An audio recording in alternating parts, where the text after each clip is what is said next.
33वां प्रश्न है, एक वृत्त चतुर्भुज ABCD के सभी भुजाओं को स्पर्श करती है। यदि AB बराबर 12.8 सेमी, BC बराबर 15.2 सेमी और CD बराबर 9.3 सेमी हो तो AD ज्ञात करो। नमस्कार मित्रों, मैं गगन सर आपका हार्दिक स्वागत करता हूं। इस सवाल को हल करते हैं तो सबसे पहले हमको ये, जब भी रेखा गणित वाले हों तो हमको यहाँ से पहले लिख देने का थोड़ी बहुत जानकारी कि जैसे लिखा है, एक वृत्त चतुर्भुज ABCD के सभी भुजाओं को स्पर्श करती है। अब यहाँ पर ध्यान रखें कि जब भी इस तरह का सवाल हो तो हमेशा ध्यान रखना है कि AB और CD यानी कि आमने सामने की भुजाओं का जो योग है वो बराबर आता है, यानी कि AB प्लस CD बराबर BC प्लस AD।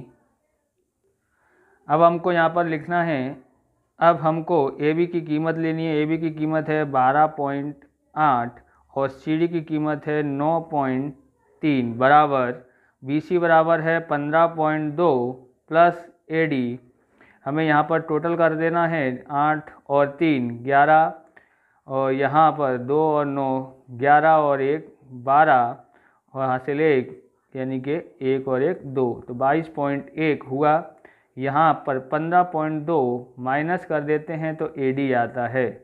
अब यहाँ पर एक हिस्से लेते हैं, 11 में से 2 गया तो 11 में से 2 गया तो 9 बचा, यहाँ रह गया एक हिस्से लेते हैं, 11 में से 5 गया तो 6 बचा, 6.9 यानी कि AD बराबर जो आया है 6.9 आया है।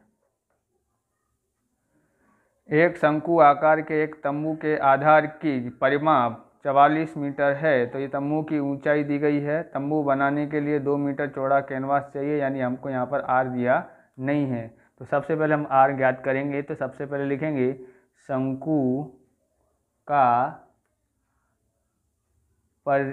परिमाप बराबर कितना दिया है, 44 दिया हुआ है। यानी शंकु के आधार के का परिमाप ज्ञात करना। किसका? शंकु के आधार का परिमाप 44 है, तो आधार है, वृत्ताकार आधार होता है, तो ये होगा 2πr बराबर 44, तो 2 गुणा 22/7 गुणा r बराबर 44। इस तरह से हम क्या करेंगे कि r ज्ञात करेंगे। तो 44 गुणा नीचे वाला ऊपर और ऊपर वाले नीचे, यानी 2 गुणा 22 नीचे आ जाता है, 22 दूनी 44, यानी इससे ये कट गया तो r बराबर हमारा कितना आया, 7।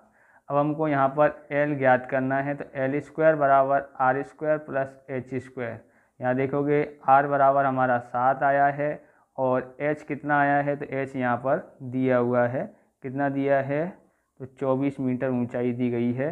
तो 24 यहाँ पर वर्ग कर देते हैं, 7 का वर्ग 49 होता है, 24 का 576 होता है, टोटल मारते हैं तो 625, यानी L² 625। तो L बराबर कितना आता है, तो L यानी कि 625 का वर्गमूल 25 मीटर सेमी होता है, मीटर होता है।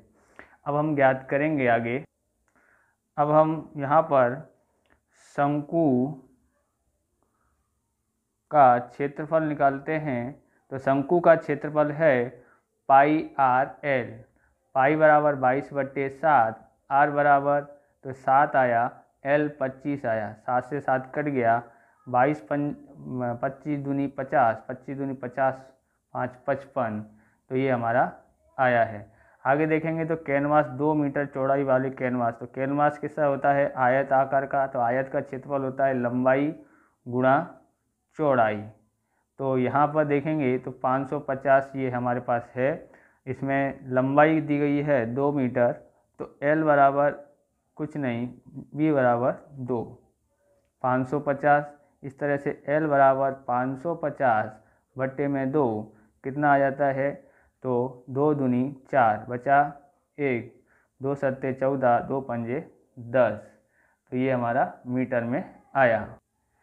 अब कैनवास का भाव दिया है, प्रति मीटर दिया है, यानी 1 मीटर का मूल्य कितना दिया है 40 रुपये।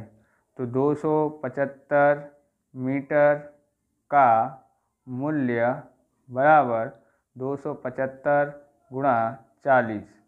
तो 0 4 पंजे 20 हासिल 2, 4 सत्ते 28, 2 30 हासिल आई 3, 4 दूनी 8 और 3 11,000 रुपये यहाँ पर आया है। इससे पसंद की लीप वर्ष ना हो ऐसे वर्ष के लिए नीचे की घटना की संभावना ज्ञात कीजिए। तो यहाँ पर ध्यान रखना है कि लीप वर्ष नहीं होता है तो हमारे पास कुल कितने दिन होते हैं 365 दिन होते हैं, लेकिन यहाँ पर 364 प्लस 1 दिन ऐसा होता है। तो 364 दिन में कितने होते हैं 52 सप्ताह होते हैं और 1 दिन एक्स्ट्रा बचता है, यानी 52 तो आएगा या रविवार 52 आएगा। कितने 6 दिनों में से, यानी 6 दिन 7 दिनों में से 52 हफ्ते होते हैं। तो हमारे पास जो रविवार है उसकी संख्या 52 तो होगी ही। तो हम यहाँ पर लिखते हैं तो सबसे पहले P यानी कि पहला नंबर का लिखते हैं, वह वर्ष में 52 रविवार हों। तो 52 रविवार हो, इसके लिए क्या करेंगे PA। तो समझें कि हमें 6 यहाँ पर लिखना है और यहाँ 7 दिनों में से 6, इस तरह से P बट्टे कितना होगा 6/7।